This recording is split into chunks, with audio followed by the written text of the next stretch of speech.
Hi. It's true. It is better than Bad Santa 2. It'd have to be. We saw Moana. It was really good. I love me a Disney musical. And this movie is really, really damn good. It's gorgeous.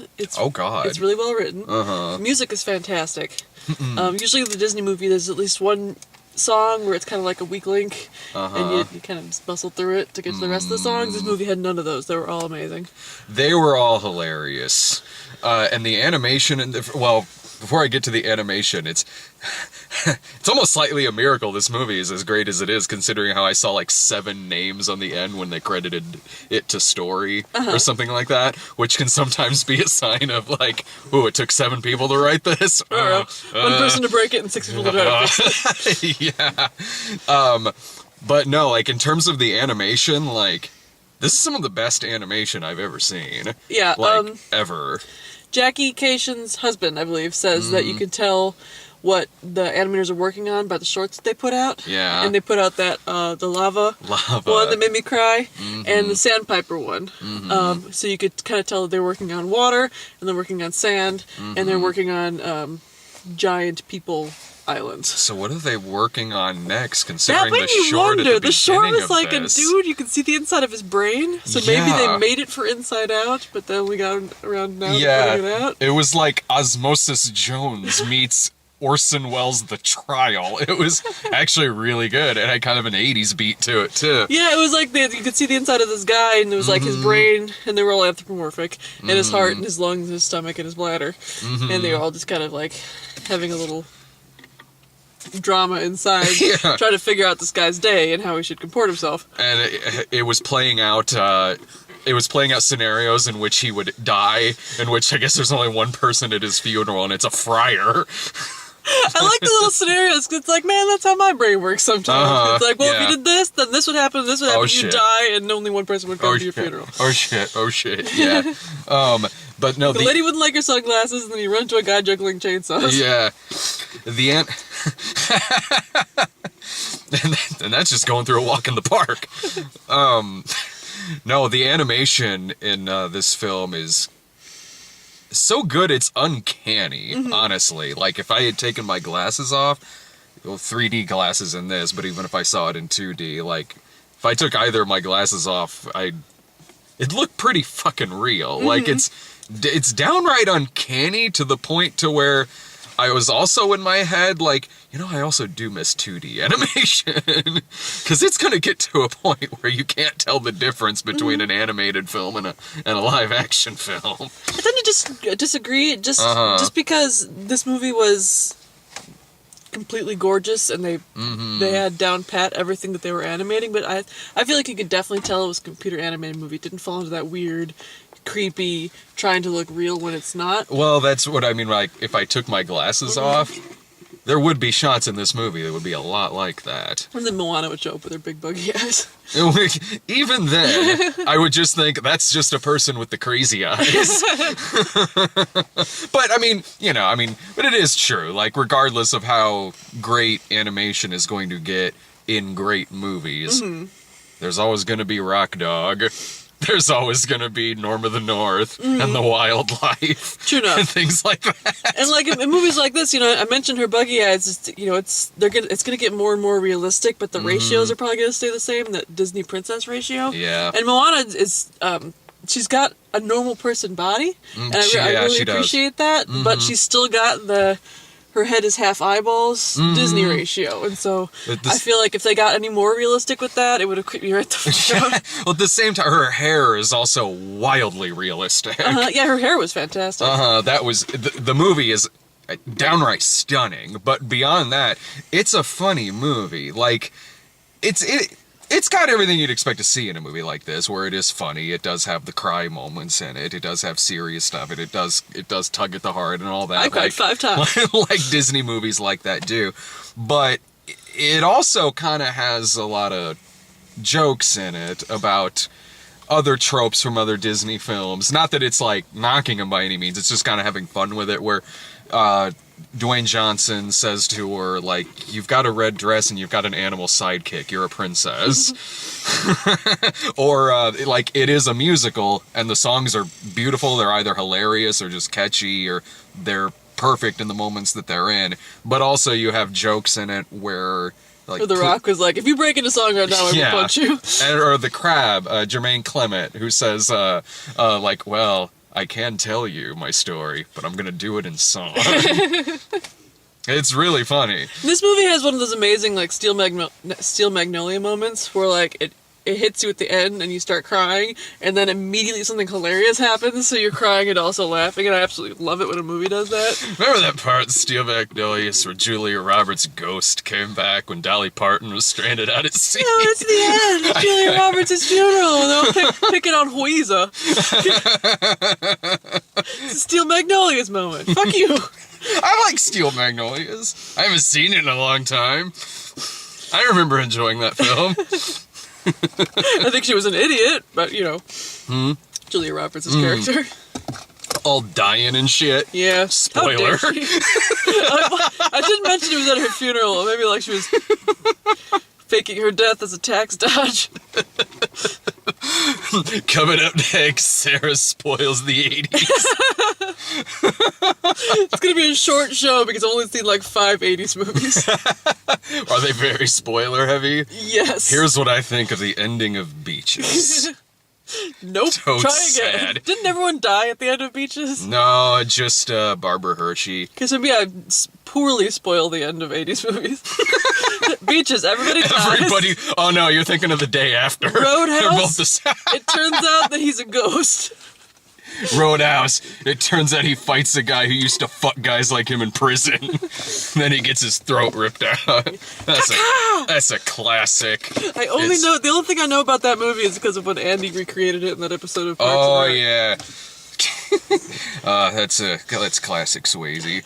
So much more tear-jerky than Ghost. This is not true. We were gonna watch. It was in the stack of movies me and Brian pulled out to watch after Friendsgiving the other day, but we ended up settling on Blade 2 instead. You should have gone with Roadhouse. We just picked movies that made us laugh. So we had like Blade 2. I love Blade 2. That Darn Cat. Yeah, hell yeah. Titus, the 2-disc set. Oh, the Anthony Hopkins. Yeah. You should have gone with Roadhouse. Oh, so good. Just not Roadhouse 2, though. There's a Roadhouse 2? Oh, there is, and it's a piece of shit. Oh, no. It's a direct-to-video movie. I don't know. It's about, it's about his son. Whatever. You can tell we really... We don't care. You can tell we really recommend this movie. We're talking about Roadhouse. Roadhouse 2, which is about his son, apparently. I love the chicken in this film. The chicken was fantastic. Did you get the feeling that maybe there was more pig in this movie originally, and they ran it past some focus groups, and the focus groups were like, Because the few times it showed up, it was a little annoying and weirdly person-faced, and then it just disappeared. I didn't mind the pig at the beginning, but I could have swore, unless I missed it, I could have swore there was a part in the trailer that featured the pig that wasn't in the actual movie. Or the part where they're, like, listening to the story on the beach, and the pig's like, yeah! Oink! Like... did I miss it, or was that not in the movie? I don't think it was in the movie. Like I said, I think they pulled some of the pig out of this movie. Oh, well, I mean, I enjoyed... When the pig fell in the water, I was genuinely worried. I was like, no, pig, no. Yeah. I enjoyed that. I mean, I liked the pig, and I liked the chicken, and I enjoyed that... not that I have a problem with talking animals in Disney movies. I don't, but I enjoyed the fact that it wasn't in this movie. That chicken was hilarious. It was a mixture of Gobbles from South Park and my cat Chloe. And then he was trying to eat straight garbage and would not stop no matter how much you tried to deter him. Yep. And just walking back and forth. Man, Chloe loves her some garbage. Bumping her head into things. Trying to get outside, even though she knows she's not going to like it. But she's got rocks in her head. She's simple. She's a simple cat. My cat Chloe is, she's simple. Plus he was rail thin the way Chloe is, and not like an unhealthy way, but in like a maybe you're a little bit too stupid to thrive way. It looks like, if you look at her and Lloyd, it looks like Lloyd steals all of her food. But it really does, but she eats. She's just wee. Yeah, she eats more than Lloyd. Because Lloyd sticks to his... Lloyd only eats actual food. Yeah, Lloyd eats his food. He doesn't go around eating trash. But the chicken was hilarious. He had great comedic timing. He was kind of reminding me of, that Scrat thing from Ice Age. Oh. But in that, it's like a good comedic timing, bug-eyed, sympathetic character. Dwayne Johnson was great in this. I was a little worried at first. Yeah, in the previews, he seemed a little annoying. Well, in the previews, I didn't really think one way or the other because I mainly just kind of saw a lot of teasers for this film. But when one of the first jokes that he has in this movie was a Twitter joke, at first I was like, oh, don't go pandery, please. Please don't. And really, that's the only joke like that in this film. I think I was just to sort of introduce him and show that he was the, like, irreverent sort of communication, to be like, okay, don't expect him to be, talking all demigodly. Yeah. Well, yeah, like, not quite, like, to the extent of, like, Genie and Aladdin. Like, but, well, it's like...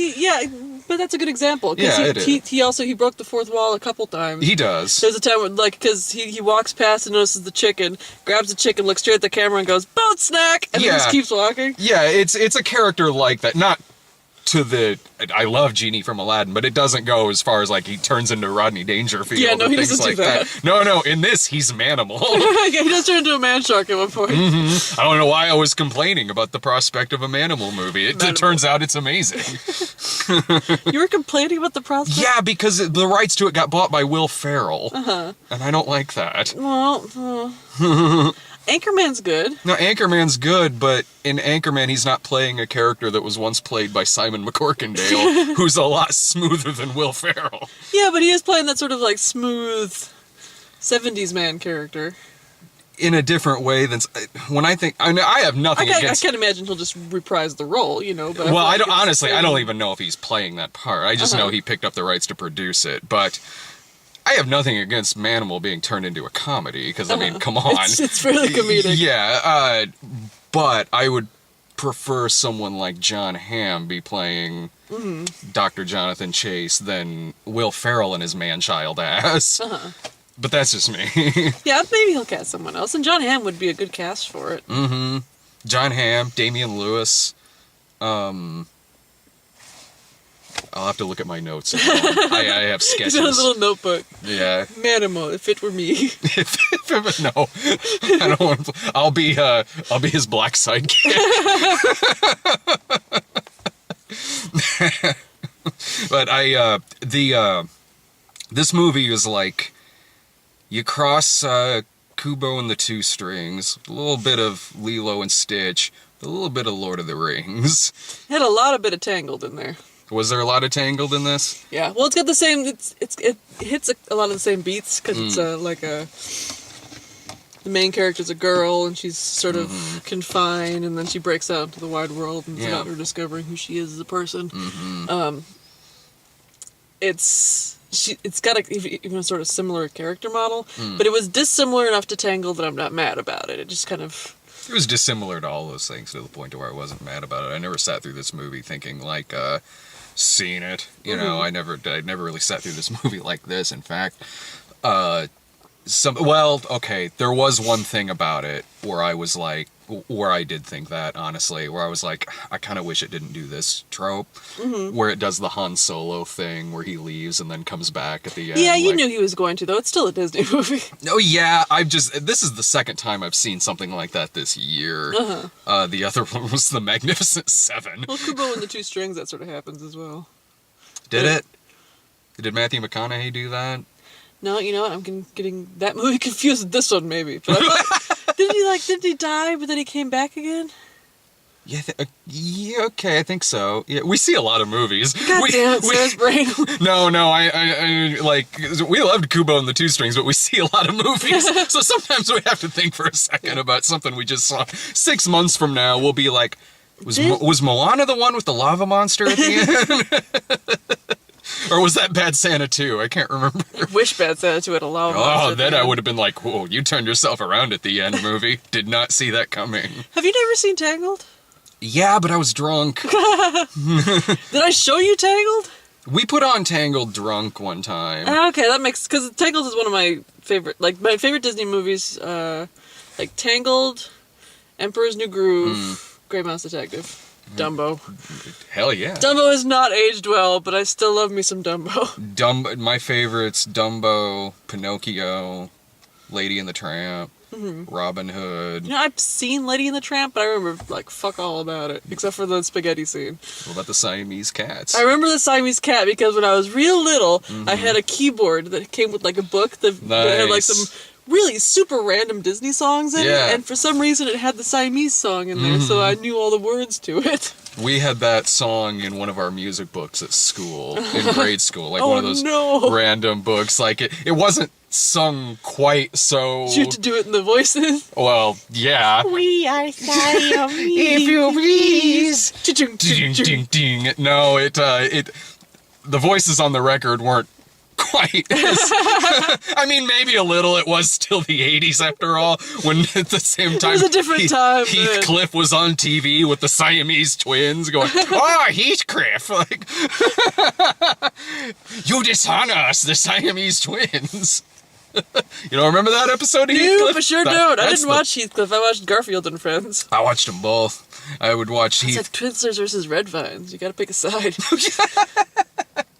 Well, Twizzlers are better. Obviously. Objectively better. Okay, well, what about U.S. Acres versus the Cadillac Cats? U.S. Acres, every time. Well, U.S. Acres if it's a Power Pig episode. Definitely. I liked Lanolin, the girl sheep. Yeah. She was sassy.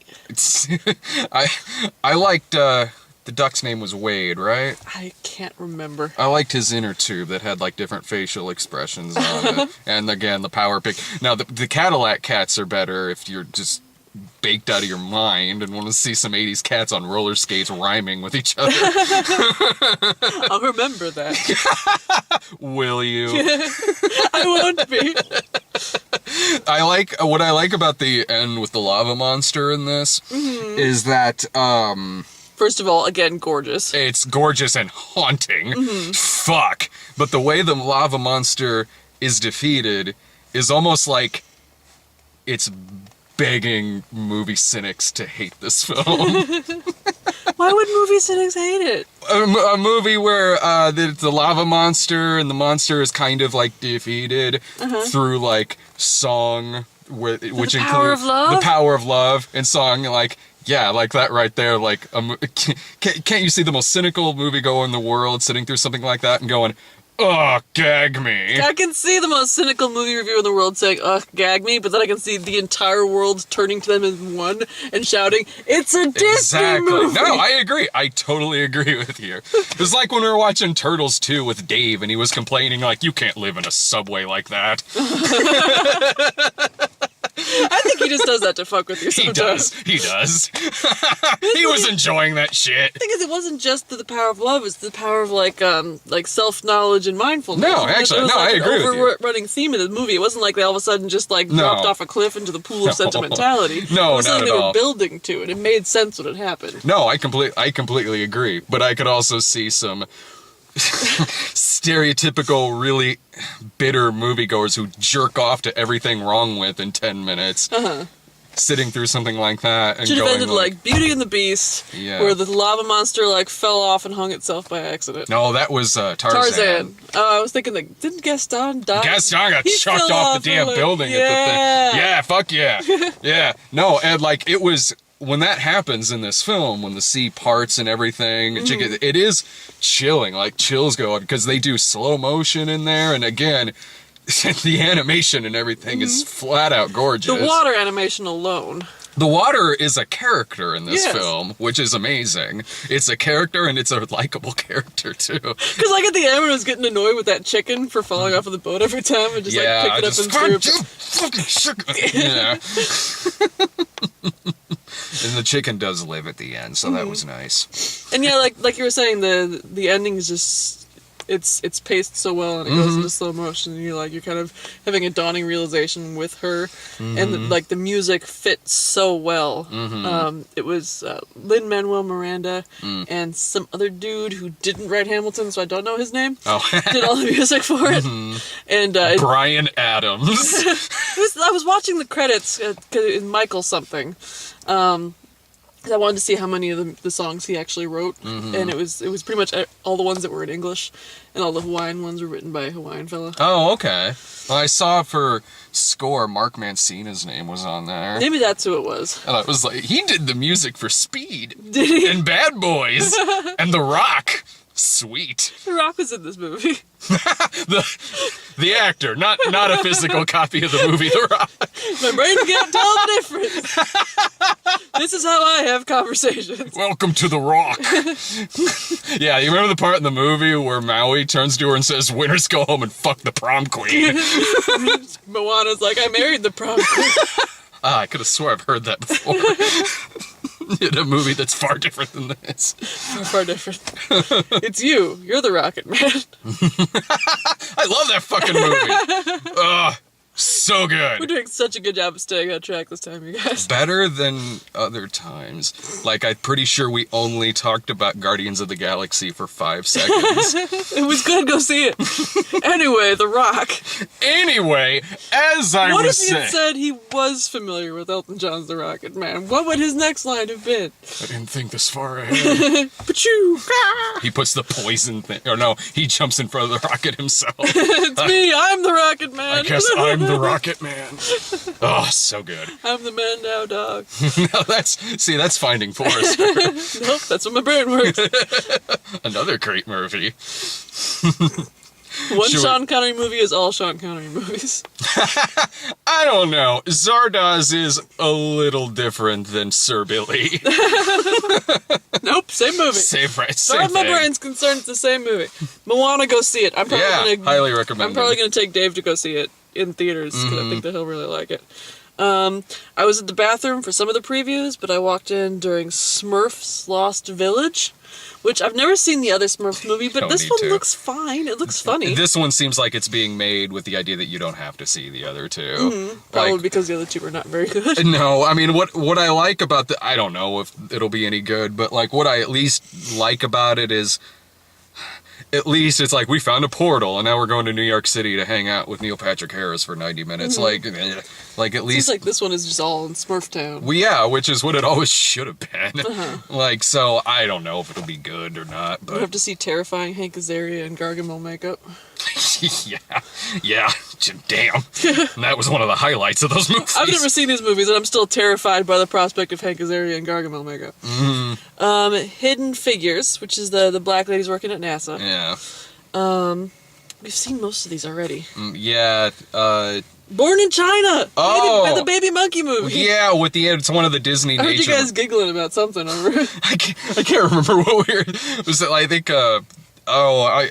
I can't remember, but in my head I was like, I wish at some point one of these Disney nature movies they would just straight up just title it just A and 7 W's. That's me for the. I'm like slowly solidifying my transition into a Facebook mom because like the second those baby monkeys popped up, I'm like, yay! That's a panda. He's doing a little flip, but he can't because he's too wee. I will watch it 5 times. I hope it's in 3D. No, that looks adorable. Yeah. Do you send people to those kind of movies, like the one with the Monkey Kingdom? Or... I haven't before, but it wasn't because of the movie. I think it was always because the ones before they always came out on a weekend where there was like 3 other movies or something like that, and when that happens sometimes one will just get skipped. But no, I mean the movie looks perfectly fine. Yeah, well it seems like too that'd be one where it would be funnier to send someone who'd be straight up annoyed by a movie like this. Well, like Brian. Yeah. Just said like send Brian and Dave to it. Yeah. You said me, I would just be clapping at the baby monkeys for the entire movie. They're so tiny, they're like monkeys, but tiny. Their faces look like people faces. He's learning how to use tools, eat bugs. Sing, which, okay. Even though I've seen that movie already, damn, we saw it at a preview screening, I still have to sit through a month's worth of more trailers for it. But I will say, the trailer represents the movie perfectly fine. Except in the movie, they are not playing Dream On. It's those sons of bitches. So they don't ever play that song in the movie? No. That's annoying. I like that song.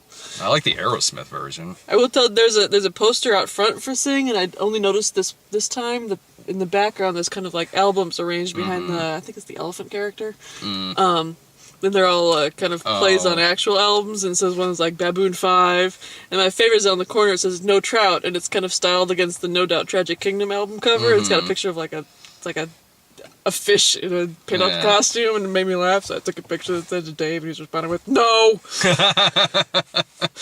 Oh, come on, man. I think you mean yes. I think you mean yes, No Trout. Lego Batman. That looks amazing. I want to see that. I'm a friend to any trailer that uses "We Built This City." One of my favorite songs ever. So it wasn't a bad mix of it either. No, it really wasn't. Like, usually I'll say like the trailer made me laugh. I don't think there was a point in this trailer where I wasn't at least laughing a little bit. Yeah, it's very funny. Yes. The back and forths with him and Robin are great. I hope I go to that one. This guy. Beauty and the Beast. Apparently the internet's mad that the Beast looks too ugly. What? Which is strange. The rose is too red. He's a beast, you know. He's a beast. It's Matthew from Downton Abbey. It's Dan Stevens, yeah. Yeah. I love Dan Stevens. And I love Emma Watson. Mm-hmm. Yeah, that's fine. I was saying that I'm mad that Jerry Orbach is dead, so he can't reprise his role as the Candlestick. The movie, maybe it'll be good, but I'm also just kind of like, why? Like, I mean, it's not just another adaptation. It's a straight up remake of the cartoon. And so I'm like, I am kind of like, why? And then, why are you? Yeah, and also, given how much CGI in it, it might as well still be an animated film. Like, she's live action, but it's also... What was there, like, why was the Cinderella movie that they made a live action version? I didn't see it. No. Because I think that, it seemed like for that one they changed some stuff and tried to make it more time period appropriate. I mean, we saw the Jungle Book, and that had stuff in it that was new, and then some stuff that was... I didn't care much. To its detriment, I thought. Sure, yeah. I mean, I didn't care much for the movie either, but, like, that aside, I mean, there was things about it that were, for better or worse, from the original, and things about it that weren't. This one, I could be totally wrong, but, I mean, this looks straight up like just a scene-for-scene remake of the original. Per a BuzzFeed article that I read, in this one, the father's not an inventor, Belle is. Oh. So that might change some plot points. It did seem like a lot of the stuff they were doing in the trailer was point for point against the Disney movie, but probably that was on purpose, and I have to imagine that there's some stuff in it as well. I mean, I am sold on Luke Evans as Gaston. Yes. One of the best Disney villains. I'm sold as Josh Gad as LeFou. He wasn't in the trailer, but I know about it. Yeah, for a BuzzFeed article. Yeah, I saw his name on the poster in there. The poster, by the way, like, is the two of them dancing, and she's kind of doing, her head is like this, so it kind of looks like he just has shitty breath. But it's also right next to the porcupine from Sing with the guitar, so it looks like that's what they're dancing to that. You're taking liberties. Good, what crossover. And then, Cars 3. This was my first time seeing this particular trailer. Oh, it wasn't ours, and we were waiting. I wish there weren't that many people in the theater for this. I wish it was a packed house, because you laughed your ass off at this trailer, which... Why is it gritty? It's like a gritty remake of Cars, because it's like the NASCAR, so I'm like, alright, what are we watching? And then you hear someone like, oh, McQueen's down. I'm like, oh, okay, so it's a Cars movie. And then it cuts, like, goes slow motion, you see, like, you hear the charred wreckage of Lightning McQueen ricocheting down the track. We'd seen this trailer. And the caption pops up, this time everything changes. Oh, it's good now. Oh, it's changed. Oh. Well, it got rid of the most annoying character. And I'm including Tow Mater. Yeah, I fucking hate Lightning McQueen. Worse than Tow Mater? Yes. Oh, if I'm gonna watch Doc Hollywood, I'm just gonna watch Doc Hollywood. Well, I agree with that. I totally agree with that, but... I fucking hate Cars. I'm not a fan either, but not necessarily because of Lightning McQueen, more because of Larry the Cable Guy's ass. Larry the Cable Guy's character was a passable comic relief character in a B-level Disney movie, but Lightning McQueen is a pompous, annoying little prick. Yeah, but And I he's guess not even got the whole being Marty McFly thing to save him. Well, I think I'd probably just rather listen to that than Larry the Cable Guy. Maybe I dislike Larry the Cable Guy more than you. Nice pig, Doc. Thank you. You're right. Doc Hollywood is the There. better movie. Since right we'd there. seen the trailer, we're just sitting there trying not to laugh, waiting for your reaction to it. So I laughed long and hard. I'd term it a cackle. I cackled. like, why does this look like it's a fucking Zack Snyder reboot of the goddamn? It's like, okay, it's like I know this is a If teaser. this whole movie's like, just them coping with the death of Lightning McQueen, I will go watch it. it's probably still gonna be stupid. Like, I mean, because that's just like 10 seconds of the movie. When that's done, it's probably gonna show him in the hospital with his wheel in a sling, and like fucking Tomato be like, "Man, that hurt, get her done." Were you with me at Rush, the Daniel Bruhl movie? Yeah. Mm-hmm. I hope that there's Oh, like a huge, well. prolonged, torturous hospital scene where they're just like pouring acid down his throat. I totally agree. I hope it's a hard R. Like it's Yes. just like they do This time everything changes. they do a split screen where it's like they did in Rush. You know, it's like Daniel Bruhl practicing and Chris Hemsworth just banging. Just smoking J. I hope they do that shit in this movie. You guys, Best if you haven't Pixar seen movie Rush, ever. like check out Rush because that movie was great and nobody saw it. Rush is a great movie. Like seriously, like yeah, definitely check out Rush. It's, And, like, it's really underrated. Zero Lightning McQueen in it. They did, yeah. Mm-hmm. It was Rush is a fantastically entertaining movie. I bet it's held up well too. Probably it's only a couple years old. That's all we got. Was that it? It ended on Cars 3? It ended on Cars 3. Well, great. I hope that car is dead. I hate his filthy, stupid car guts. From this moment, everything changes. Cars is a good series now. Fucking Cars. Anyway, let's see. I think Thursday is Incarnate, and I'm gonna try to see Rules Don't Apply. But yeah, other than that, go Some see. of those, they're not gonna be as good as this movie was. No, they aren't. No, they most certainly are not. Like so far, this is the best movie I've seen this year. I would probably. It would probably. If it's not in my top 10, it's fucking close. Then it's really fucking close. But yeah, go see this movie. See ya.